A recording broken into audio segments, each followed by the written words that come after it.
Hello students, welcome to this lecture.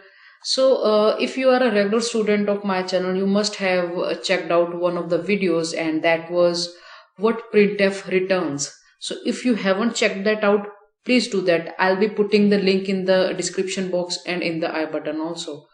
Now I'll be showing you one example for the same thing, right? Whatever printf returns, I'll be calculating one whole program on the basis of that. So let's start. I was watching the news channel, so let's mix the headlines for today in today's code.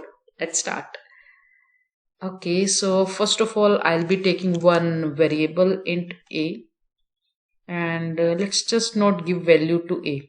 Okay, a is a variable that we'll be using. Now I'll be writing if statement, and in the if statement I am writing a printf statement.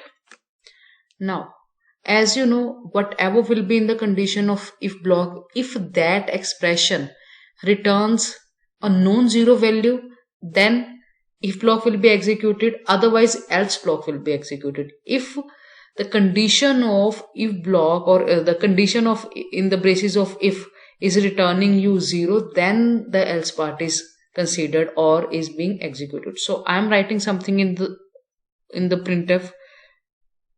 So the line is, will Bharti Singh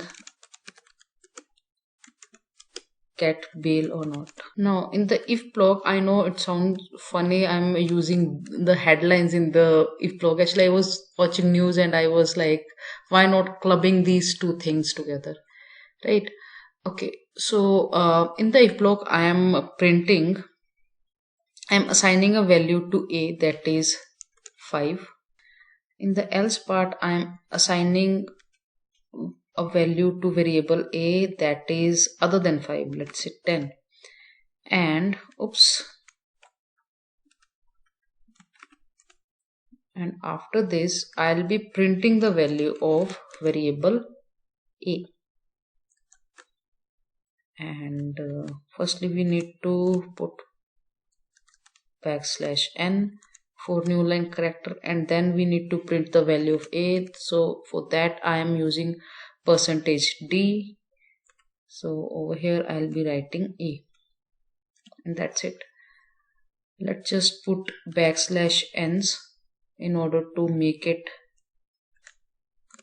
a distinguishable line. Okay, now guess the output for this code.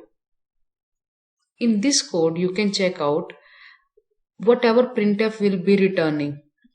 First of all, whatever is in the braces of if, firstly that will be executed, right?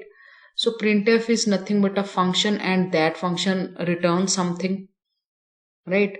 And trust me, the return type of printf is not void, it returns something. So printf returns an integer value which is equal to the number of characters it is printing. So if we check out, this line is more than 0. In short, the number of characters that are printed are more than 0. That means printf is returning a non-zero value. If printf is returning a non-zero value, that means if block will be executed and not the else block. So the answer will be, will Bharti Singh get bail? And along with that, in the next line, value 5 will be printed, right? So let's see the output. See what I told you, that is the answer. So you can also check the basics of printf statement. A program similar to this is already shown to you in our previous lectures. I'll be putting the link for that in the description and in the I button also, so you can check out that also. And let's see what's gonna happen to Bharti Singh. So that's the function of printf statement. From this program you can learn whatever printf statement returns. Anyhow, see you in the next video. Bye bye. And if you like the video, hit the like button, click on the subscribe button, and also press that bell icon. Bye bye.